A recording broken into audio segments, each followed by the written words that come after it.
Hi, welcome back to Madam Bonsai channel. I had a few questions asking about watering and food for tree fertilizing. So today I would like to share with you for just that, and hopefully you can enjoy it a little bit better in your garden. How a tree dies or get weak is 95% um, got to do with watering and fertilizing. Important for bonsai is you water and feed, but have to be the right amount and also have to be the right time too. So I will go into detail what variety should feed when and how, also watering. Water.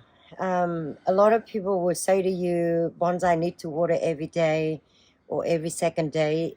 To me, I don't agree to that. The tiny little thing you can do to make sure your tree get enough of amount of water, just use your hand, any finger, dip into the soil down about a centimeter. If you take your hand up and the soil is still in your finger like that, your tree doesn't need water yet. If you put your hand into any pot and it come out your hand still clean, that's the sign that the tree need water. If not, look at the tree. Any tree, when they short on water, the leaf will curl in a little bit. Regardless is anything, even the black pine, you said it very hard to recognize, but you can.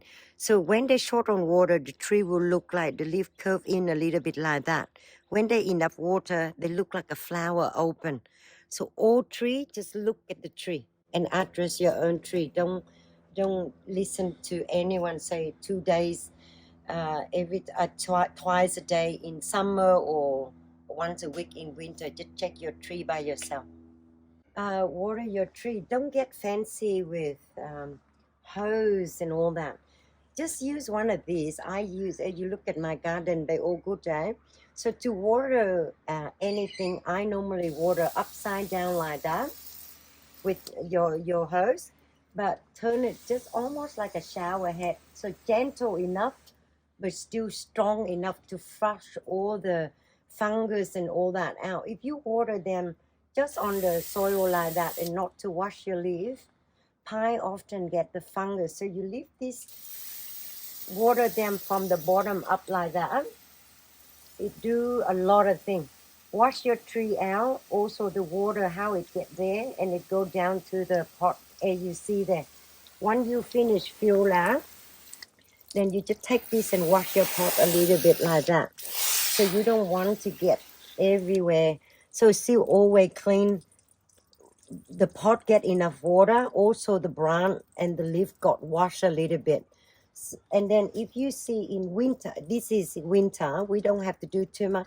In summer, you can water on top down a little bit more. And don't worry about water not the right time of the day. If you water when the heat is really hot, you can, but just gotta water the plant really completely until it's soaking wet.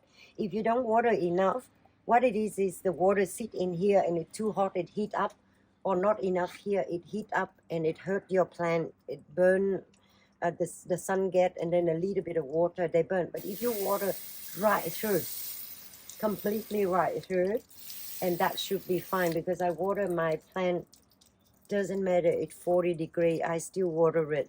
But once I water right out. I come back again one more time. In winter, one is enough. Summer, you do twice. So you go one round of your garden and you come back one more round. And that's all you have to do. No need to be fancy with anything.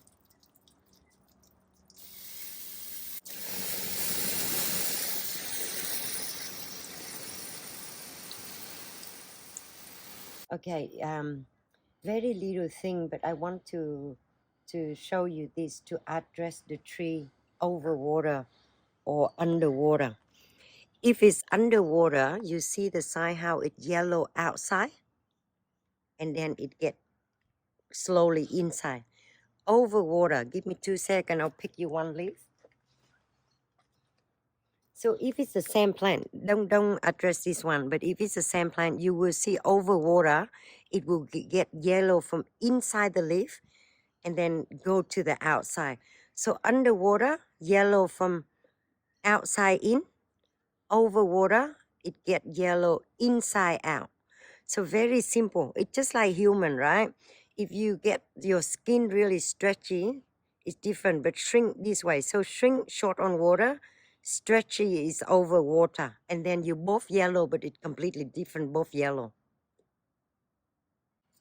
Little thing you can look at yourself instead of check on websites or anything to tell the difference in between over and underwater. I picked these two trees as the sign that one is over water and one is underwater. You see, this is called underwater. You see the brown edge? It's from the outside in. The over water, it inside out. You see the spot here? That it will rot inside first. Outside still very green, but inside start getting rot and all that. And this is the side of over water. This is the side of underwater. That's from two trees that I know for sure, both roses. Also fertilizing your bonsai. When is the need and why you need to fertilize your tree? Depend on the tree to fertilize. I don't do everything at once. I look at my garden, if it's already refined tree or is still developing tree, I feed them different. But regardless of which, I still use slow release. 6 months or 3 months, depend on what you want to do, either once every 6 months or one every 3 months, the one that you bought. But purpose of fertilize is to keep the tree healthy, but you don't want the tree to grow too quick because it's bonsai, right? So you try to make everything small. So it means you pick the time to fertilize. Personally, I never feed my bonsai in spring. I would feed my pot plant in spring, but not bonsai. Why I'm saying that? Because if in spring, doesn't matter what you do, tree will grow. And if you feed it, it means like the needle, I'm trying to get this short. In spring I feed, it will grow that long. Then it will cost me 2 more years to grow a new set of needle again.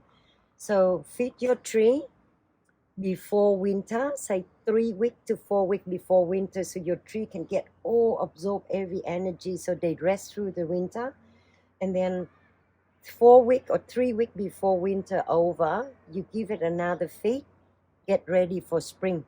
But highly recommended, do not feed your bonsai in spring. I only separate my garden in 2 groups, evergreen and deciduous.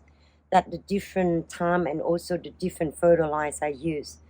With the pine, evergreen, all the conifer, juniper, pine, simpaku, anything evergreen, I feed them pure, just slow release. I don't want to give them too much nitrogen because the needle gonna get too long and I cost me too much time to do it. But with the citrus, I feed them maybe a bit more than what I would feed for evergreen because it's resting in winter. All leaf come off. I cut and trim all my deciduous very soon. So it means before spring, I do feed my deciduous with a bit of liquid fertilizer to give it a quicker boost for them to grow new shoot. Also, everything come out beautiful. And then I stop the fertilizer completely throughout the spring at all whatsoever. I forgot one variety I have to mention, which is an azalea. Um, they love acid, so I give them a different food again. It's still the slow release, but blood and bone. Right after, before winter over, I do give a bit of liquid fertilizer to spray their leaf so they can boost up a better color. Also, they can build up the bud a bit better. So I do use blood and bone to spray on only. Or you can give anything if you don't sort the blood and bone, anything with a bit of acid. They do love acid, or you can use better soil for azalea. They fine with that too. So I hope I explain myself or help you to understand how to water, how to fertilize, how to address your tree under or over water. Um, if you have any questions, please send it to me, or even send photo of your tree. I can recognize that or help you to identify that too. Um, if you like what you see, please subscribe, and I will look forward to see you in the next video. And once again, goodbye for now.